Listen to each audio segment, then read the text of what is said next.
Believe it or not.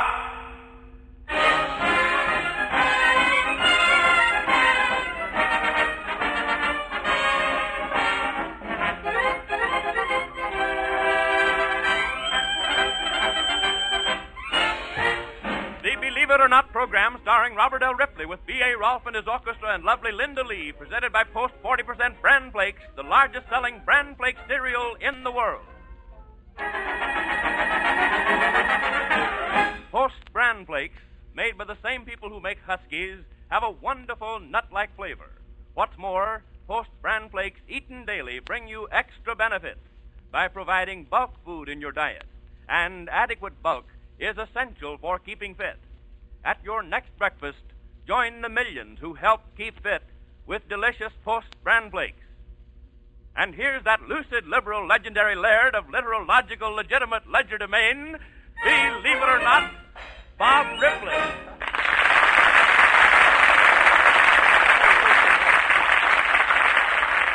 Greetings, everybody, and welcome to our program tonight. Good evening, Bob Ripley. I know a secret. I know a Linda, secret. you seem very happy tonight, but I'll bet you can't give me the answer to last week's Believe It or Not. Oh, I can't I? No. Will you listen to me, Bob Ripley? Yes. Last week you asked me, where can a child be born one day and be 2 years old the next? Well, Believe it or not, I know. The answer is in China. Yes. You see, most Chinese children are born in China. It's an old Chinese custom. So it is. And over there, the day a child is born, it is regarded as being 1 year old. That's right. And a year is added for every New Year's Day. Right again. Therefore, every child born on the Chinese New Year's Eve is 2 years old the next day. It's elementary, Mr. Ripley, elementary. Why, Linda, you amaze me. How'd you find this out? I'll tell you later in the program, Bob I Ripley. See, you're turning the tables on me, are you? How do you feel, Mr. Ripley? Well, I'll feel better if B.A. would start playing. Okay, B.A.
In my constant search for new Believe It or Not, I have come across some amazing examples of extravagance.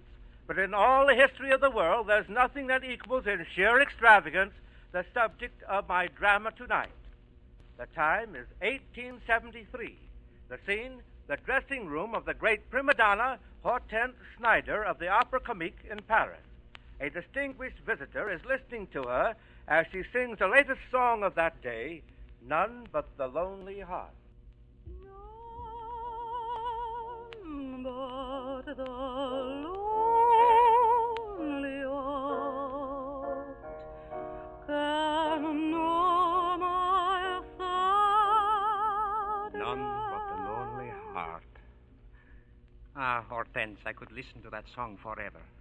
And especially when you sing it to me. It is always a pleasure to sing for the Viceroy of Egypt. Darling, I have news for you. I am no longer just Viceroy. I bought the title of Khedive from the Sultan of Turkey for 500,000 pounds. Oh, Ishmael, 500,000 pounds for a title. You are such a spendthrift. My lovely one, you know why I did it. I wanted this new title to be yours. When will you marry me? Marry you? Oh, I cannot, Ishmael. I do love you, but I will not give up my career here in Paris to be just another lady in your harem. No, it would be better if you forget me. I cannot forget you. I cannot. Hortense, I am leaving for Egypt tonight, but I will never give up. I will never stop hoping that someday you will be my queen. Then you will be able to sing to me forever.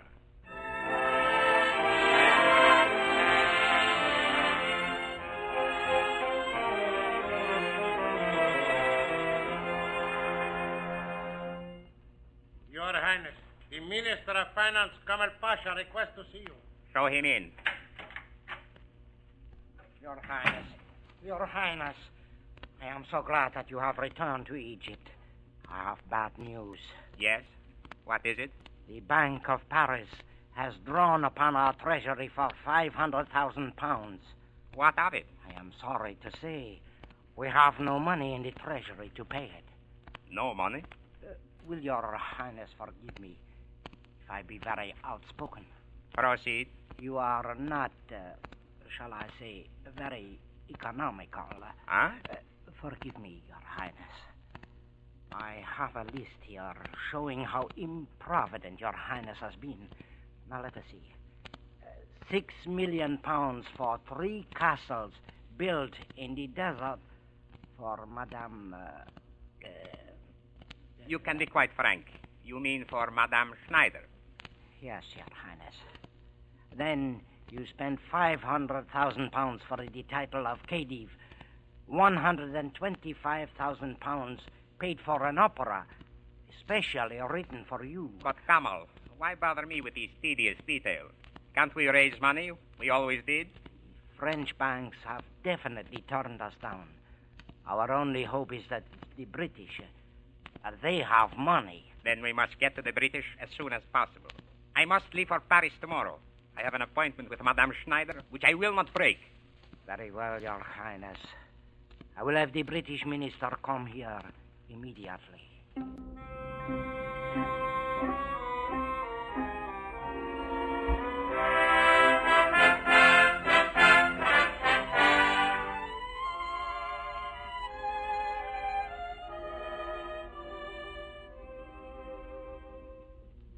Your Highness, General Stanton, the British Minister, and Kamal Pasha. Show them in. Khedive. Your Highness. How do you do, General Stanton? You know, of course, why we have sent for you. I think I do, Your Highness. You'll find in all Egypt no more devoted friends than the British legation. You know our problem. We need 500,000 pounds. The need is pressing. But my government will be extremely anxious to help. But we shall require security before we can extend a loan of this magnitude. There should be no trouble about that. Yeah, but there is, Your Highness. We have made careful inquiries, and we find that all the resources of Egypt have been pledged. I see. You must have security. Well, I must have that money. Wait a minute. Would you accept my controlling interest in the Suez Canal? But, Your Highness, the Suez Canal cost you 16 million pounds. If Your Highness would be willing to sell England the Suez Canal... How much are you prepared to pay? About 4 million pounds. But, Your Highness, you cannot do this. General Stanton, I accept. Bring me the papers this evening and I will sign them. And tomorrow I leave for Paris and Madame Schneider, who will sing for me None But the Lonely Heart.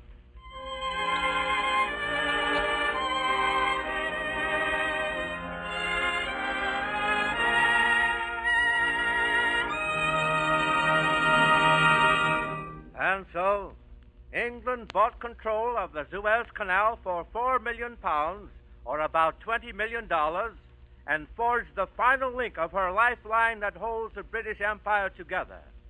But Ismail, what of him? He lost his fortune, he lost his throne, he lost everything he had, he lost the hand of Hortense Schneider, although he squandered this great fortune of $500 million on the lovely prima donna and her song, None But the Lonely Heart.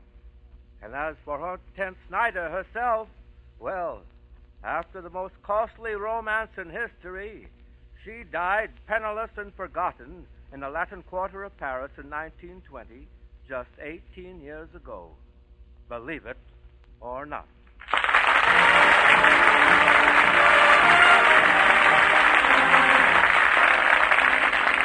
B.A. Ralph and his orchestra and Make Believe.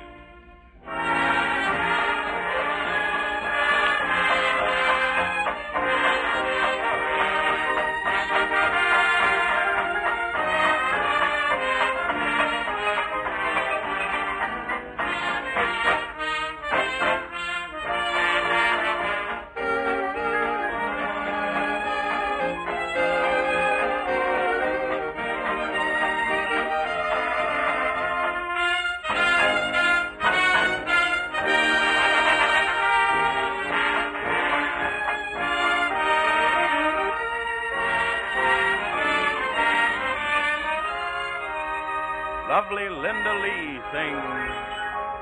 Thanks for the memory of rainy afternoons, swingy Harlem tunes, and motor trips and burning lips and burning toast and tunes. How lovely it was. Thanks for the memory of candlelight and wine, castles on the Rhine, the Parthenon and moments on the Hudson River line. How lovely it was. Many's the time that we feasted, and many's the time that we fasted. Oh, well, it was swell while it lasted. We did have fun, and no harm done. So thanks for the memory, but strictly entre nous. Darling, how are you? And how are all the little dreams that never did come true? Awfully glad I met you. Cheerio and toodaloo. And thank you so much. Don't hold everything.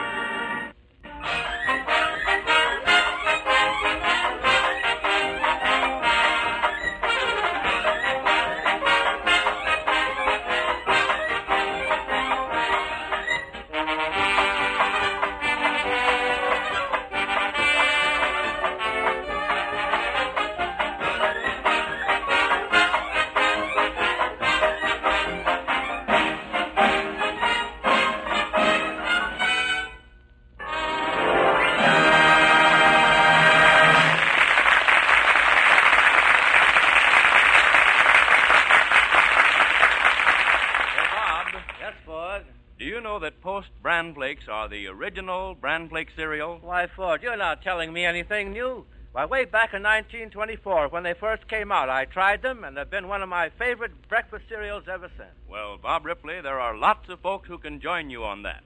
Because for years, delicious Post bran flakes have been the favorite bran flakes of the world, enjoyed by more people than any other. These golden brown Post bran flakes have a mellow, distinctive flavor that is sweet as a nut, tempting and delicious, with a crunchy, appetizing goodness that children and adults enjoy from the very first taste. And those of you who eat Post bran flakes appreciate the bran this fine cereal provides in the diet, because you all know the benefits of bran. Since the dawn of history, bran has played an important part in the diet of every civilization, and now Post bran flakes give you bran in its most delicious, modern form. Eaten daily, Post bran flakes help supply bulk food many diets lack, and that's important because adequate bulk is necessary for keeping fit. So first thing, ask your grocer for Post bran flakes, the delicious cereal that helps millions keep fit. And now,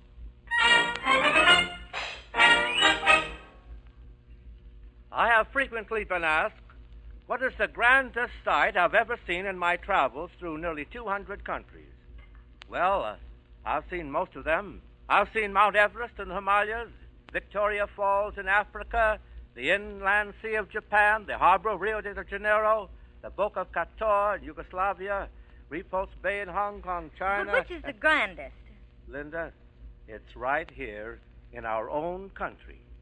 I'm certain that the most impressive and magnificent sight on the face of the earth is in our own country, and it's the Grand Canyon of the Colorado. The Grand Canyon at sunset is the most glorious sight that the eyes of man can behold, or that was ever created by the hand of God. I'd love to see that. Well, you don't have to go way out there to see it, Linda. Just take an elevator. Believe it or not, Linda, New York City, when seen from the top of Radio City, right where we are now, in this very same building, when day is done and darkness falls, and the lights of the city, like millions of gems, begin to sparkle, well, Linda, there's nowhere in the world that they can offer such a glorious sight. Our own country is the most wonderful and beautiful of all. The Yosemite Valley, out in my home state, there's a cliff that is 4 times higher and grander than Gibraltar, a waterfall that is 5 times as high as Victoria Falls in Africa. In the northwest, there's Mount Rainier, where, why, it's so beautiful that in the olden days, the Indians were forbidden to look at it in the morning sun.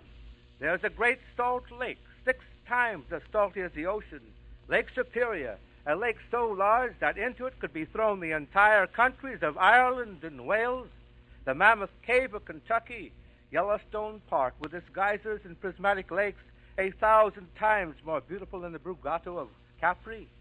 America, indeed, is the most beautiful country in the world. And now I'd like to take you to one of the strangest wonders of the world, and it's right here in our own country, too. It's in New Straitsville, Ohio, a small coal mining town of 1,500 people. Beneath that town, there's a giant dragon of fire living in the heart of the earth. It's a burning coal mine that has been burning constantly for the last 54 years and has destroyed $50 million worth of coal. The entire countryside smokes constantly. The people there dig hot potatoes out of the ground. Hot water is drawn from their cisterns. And when it rains, the whole valley is one dense cloud of steam. At the present time, firefighters are waging a desperate battle to prevent this fire from spreading to the billion-dollar coal deposit surrounding it. Now, I'd like to take you to the actual scene of that fire. Tom Manning, well-known NBC announcer, is at the burning mine right now with a portable microphone and will give you a graphic word picture of the most fantastic fire raging in the world today. Take it away, Ohio and Tom Manning. Thank you, Bob Ripley, and good evening, everybody. Right now, I am standing on a high hill near New Straitsville, Ohio, 60 miles southwest of Columbus. And right under my feet, there burns an intense fire in a partially mined bed of coal nearly 80 feet underground. Close by is a long crevice caused by the intense heat of the ground. If I put my hand down into this crevice, which I'm not going to do, it has the same effect as if I put my hand into a blast furnace. The ground is positively hot, and from open pits all around me, steam and smoke are pouring forth. Off to my right, gleaming against the black sky of the night, there are 5 separate and distinct caverns, belching flame and smoke into the air. This fire, as Bob Ripley has told you, has been burning continuously for 54 years. In many places throughout this area, of almost 25 square miles, the earth has opened up, and as the coal has burned away, many parts of the surface of the earth have fallen and created deep pits which look like miniature volcanic craters. All around us are trees which have toppled over after the roots were burned and baked away. On our way to this microphone location, we passed a house. The man there told us the ground was so hot that chickens roosted in the trees. The pigs were driven out of their pens, taking to the lowlands where there was no fire. A woman told us the ground was cooking her vegetables before they finished growing. How can this blazing underground inferno be controlled? What is being done to stop further damage to one of the world's richest coal areas? Well, tonight, I have with me a group of coal miners and also the chief engineer of the WPA firefighting project, His name is James R. Cavanaugh. He has conquered more coal mine fires than any other man living. Jim Cavanaugh was employed by the United States Bureau of Mines for several years as a rescue foreman.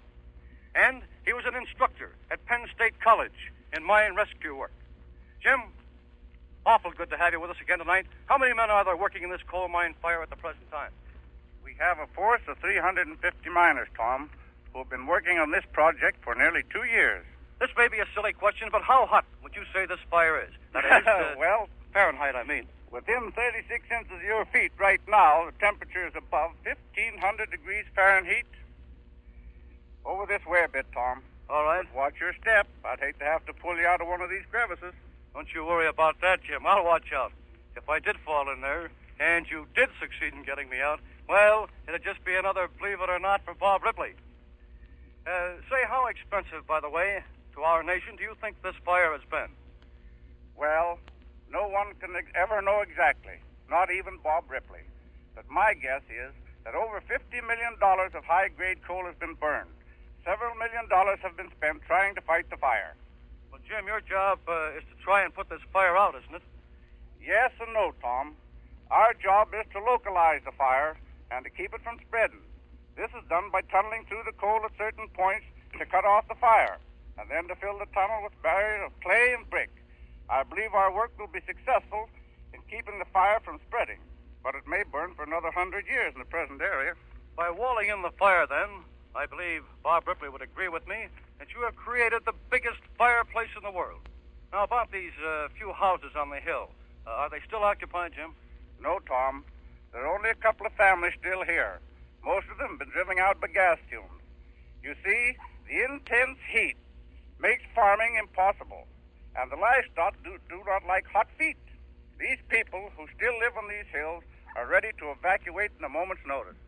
This is a very treacherous thing here, this coal mine fire in Straitsville, and it's something that many of you will never have the opportunity to see. But tonight, on the Bob Ripley program, NBC's microphone is going to be lowered down into that blasting inferno so that you of the radio audience might get the thrill of hearing the mine fire at Straitsville, Ohio. Fire away, engineers. Let the mic down.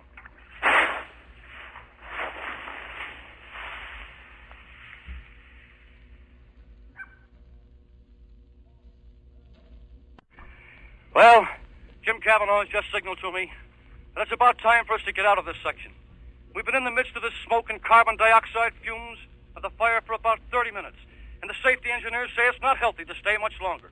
We are all equipped with gas masks if the flames get too deadly, but we can't put them on and still talk into a microphone. Thank you, Jim Cavanaugh and Bob Daly, and the engineers who have worked so nobly, Eddie Leonard and Al McMahon. And so from this wooded scene, with the miners' lamps on our caps as the only illumination, except occasional spurts of flame from the earth, and with smoke and gas belching from the crevices and craters all over this countryside, this is Tom Manning saying goodnight from the world's greatest coal mine fire, raging in New Straitsville, Ohio. Take it away, Bob Ripley. Thank you, Tom Manning. And thank you, James Cavanaugh. And may you be successful in the battle you're waging against that fire in the burning coal mine. Ladies and gentlemen, we have just presented a broadcast from the burning mine under the town of New Straitsville, Ohio, which has been burning for 54 years and which has destroyed more than $50 million worth of coal, and unless these men are successful, it may burn forever. Believe it or not. There's a crazy new novelty tune sweeping the country, and lovely Linda Lee goes slightly gaga with Dipsy Doodle. The dipsy doodle's a thing to beware. The dipsy doodle will get in your hair, and if it gets you, it couldn't be worse. The things you say will come out in reverse, like you love I and me love you. That's the way the dipsy doodle works. The dipsy doodle is easy to find. It's almost always in back of your mind. You never know it until it's too late, and then you're in such a terrible state, like the moon jumped over the cow. Hey, diddle. That's the way the dipsy doodle works. When you think that you're crazy, you're a victim of the dipsy doodle. But it's not your mind that's hazy, it's your tongue that's at fault, not your noodle. You better listen and try to be good, and try to do all the things that you should. The dipsy-doodle will get you someday. You'll think you're crazy, the things that you say, like rhythm, got I and hot am I. That's the way the dipsy-doodle works. When you think you're crazy, dipsy-doodle's got you. When your mind is hazy, da-da-da-da-da-da, boom. You better listen and try to be good, and try to do all the things that you should. The dipsy-doodle will get you someday. You'll sound crazy, the things you say. Oh, dipsy, oh, doodle, oh, doodle, oh, dipsy, oh, naggy, oh, saggy, oh, Ripley, oh, B.A. Roth, oh, NBC, oh, Saturday night, oh, Ford Bond, oh, Post Brand Flakes, oh.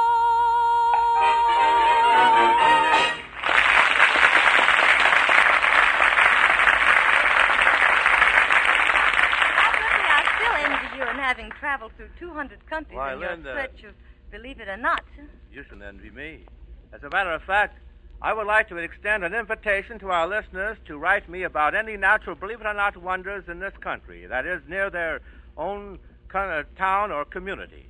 And maybe some night we'll have a remote control pickup from your part of the country, just as we did the Burning Mine tonight. Oh, say, that sounds like a marvelous idea. Sort of See America First with Bob Ripley.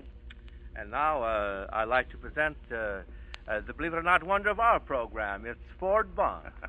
Folks, when so many people tell us they prefer Post Bran Flakes, then surely this fine cereal must be good to be so popular. And Post Bran Flakes are good.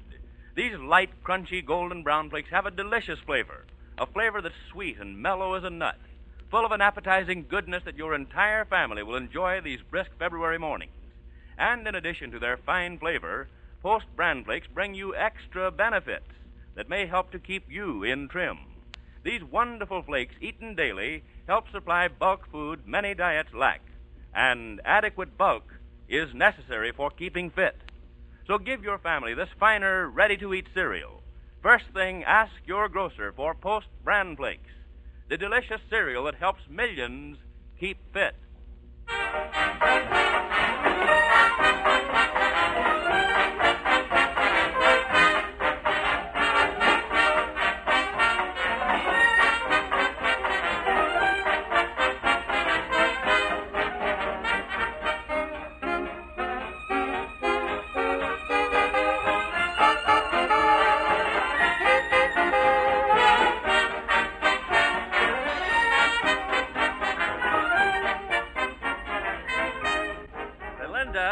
You know, you really beat me to the punch with your answer to my problem, believe it or not, of last week, you know. How did you find out? I have a Chinese laundryman, and he explained it to me. Oh, I see, a laundryman, huh? Well, now, here's another one for you. Tell me, in what country do 6 million men have the same name? You mean to tell me that there's a country where all the men have the same name? That's it, Linda. 6 million of them with the same name. Gee, suppose you wanted to call one of them. They'd all answer. Well, if you'll promise now to stay away from the laundrymen, I'll give you the answer next week.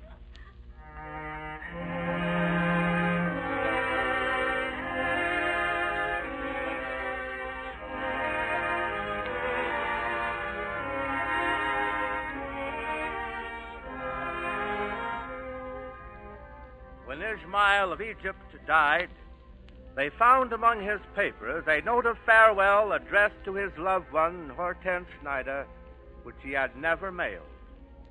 I would like to read it to you now. It read, "Farewell. May tears be strange to your eyes. May laughter dwell on your lips, and joy smooth your forehead. May good health plant roses in your cheeks, and the song of children keep you eternally youthful." Believe it or not.